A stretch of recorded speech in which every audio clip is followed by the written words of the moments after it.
Forum diskusi yang digelar di Kota Semarang pada Jumat 12 Juni 2026 diwarnai perdebatan. Kepala Badan Percepatan Pengentasan Kemiskinan atau BPTASKIN yakni Budiman Sujatmiko yang hadir sebagai narasumber tampak terlibat debat hebat dengan mahasiswa. Forum Diskusi Indonesia Emas atau Cemas Telah Kritis Indonesia hari ini yang digelar di Kota Semarang pada Jumat 12 Juni 2026 diwarnai perdebatan.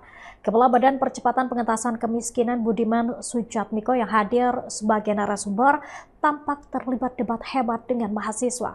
Diskusi yang digelar Forum Kafka dan dihadiri kalangan mahasiswa dan umum itu semula berlangsung kondusif.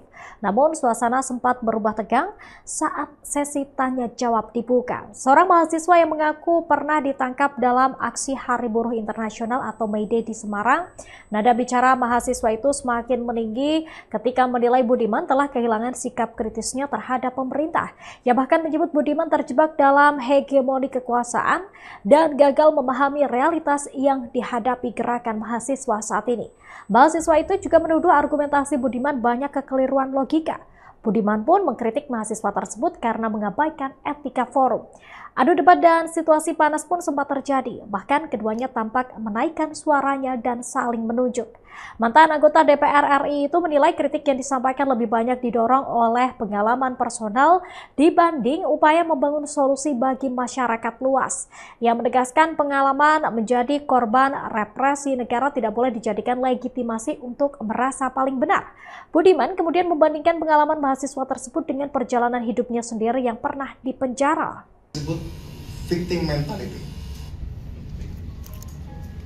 Inilah victim mentality.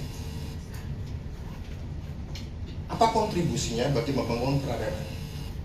Apa kontribusinya membangun kecerdasan kolektif antar kita? Apa bukti? Apa kontribusinya? Dari jabatan ya. Tapi kalau misalnya tadi mengatakan Anda tidak lebih kagum dari saya dengan saya, jelas beda. Jangan juga. Setidaknya kalau dulu ada nyawa taruhannya. Kalau sekarang nggak ada nyawa, paling jabatan taruhannya. Jadi kalaupun saya gagal ya, paling saya cuma kehilangan jabatan. Kalau dulu kan bisa kehilangan nyawa. Yang pasti sudah terbukti pernah kehilangan kebebasan. Ya kan?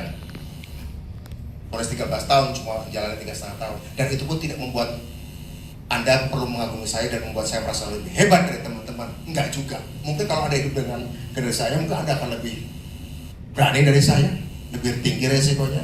Who knows? Kan gitu. Oke, terima kasih Bung Budiman. Ditangkap pas May Day di Semarang. Kalau Bapak tahu kan mungkin Bapak pernah viral deh berita ini soal mahasiswa yang menangkap Intel. Nah itu saya. Saya penjara 3 bulan lamanya dan dari rangkaian itu dari Mei sampai Agustus itu sudah banyak gitu. Dalam sejarah masyarakat, terutama dalam sejarah aktivis intelektual mahasiswa Indonesia, 1000 mahasiswa lain itu ditangkap, Pak. Dan saya kira Bapak hanya suram mendengar hal tersebut. Bapak hanya sunyi di dalam kegelapan lorong-lorong pemikiran Bapak yang saya pikir sifatnya intelektualis banget Bapak tuh.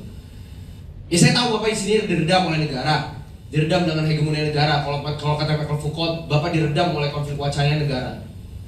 Dan saya rasa Bapak di sini sangat munafik ketika berbicara persoalan Prabowo tidak mendongengkan, tidak meninak bobokan rakyatnya. Oh saya kira itulah cara Prabowo untuk meninak bobokan rakyatnya, untuk membangun ideologi yang seperti Bapak yang duduk pada hari ini di depan. Jadi gak usah berbicara soal menafikan rakyat Indonesia, kritisi Budiman Sujatmiko, kritisi Prabowo Subianto, negara yang harus dikritisi Pak. Gitu. Jadi jangan. Oke, bisa dipercepat untuk pertanyaan. Ya, saya nggak mau bertanya sebenarnya, Bang. Saya izin hanya mengkritisi argumen Bapak yang sangat cacat, logical fallacy banget, buta terhadap pemikiran mahasiswa, buta terhadap pemikiran Bapak sendiri, yang gelar Bapak yang saya kira sangat cukup sulit didapatkan, magister filosofi itu. Saya kira itu saja. Terima kasih. Oke. Sebentar. Bapak jangan berbicara lagi soal keidealan negara kalau Bapak tidak pernah memikirkan ide-ide atau solusi-solusi yang menyentuh akar-akar rakyat seperti kasus di Purworejo, Dago Elos di Bandung dan lain-lain. Pikirkanlah hal demikian Pak. Jangan cacat logika terus. Terima kasih, saya pamit. Assalamualaikum warahmatullahi wabarakatuh. Saya nggak mau. Saya nggak perlu makan dari Bapak. Oke. Tapi Anda jadi jatuh. Anda bukan siapa-siapa, Anda jadi jatuh. Saya memang bukan siapa-siapa Pak. Iya. Anda duduk di sini sebentar. Nggak perlu mengatur saya sebagai rakyat Indonesia Pak. Gini. Anda nggak usah kayak gitu. Oke, Bung. Sudah ini, bukan. Ini kita mau. Bentar.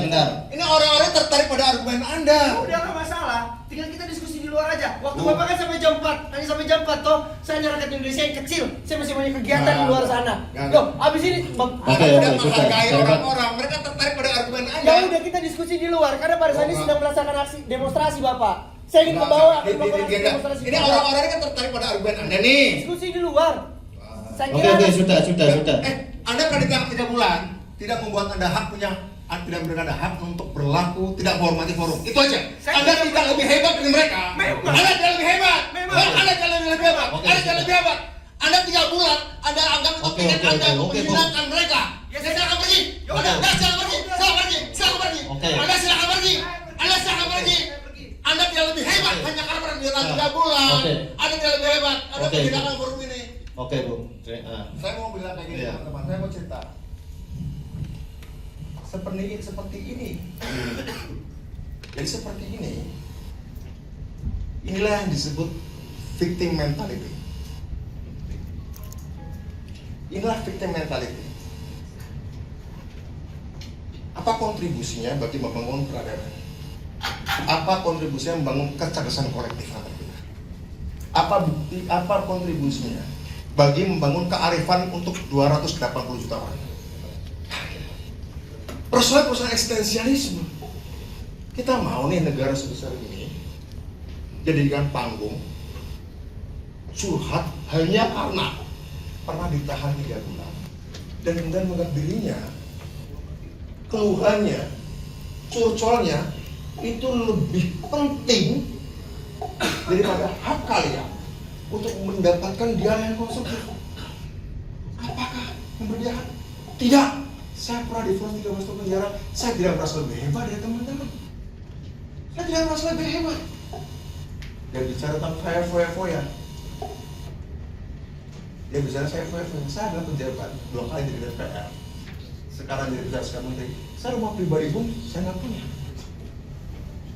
Dan dia kemudian berak keluar dari mulutnya hanya untuk ngasih semaki. Itu yang Anda mau jadikan pemimpin. Itu yang mau Anda jadikan intelektual organik gerakan. Negara tidak bisa dibangun seperti itu. Saya mendengarkan dia tadi, menyimak. Saya yakin Anda juga tertarik dong. Tertarik nggak dengan apa yang dia sampaikan? Wah, benar juga nih tuduhan dia nih pada Budiman yang foya-foya. Benar juga nih Budiman nggak pernah mikirin rakyat. Benar juga nih Budiman nggak logikal falasi. Bener Budiman cacat logikanya. Yuk kita dengerin jawaban Budiman. Kita buktikan betapa cacatnya logika Budiman soal tuduhannya. Orang itu benar. Tapi dia tidak bisa memberikan kesempatan. Teman-teman, saya kasih tahu. Israel, bangsa Yahudi pernah ditindas oleh. Download Tribun X sekarang. Menghadirkan lokal menjadi Indonesia.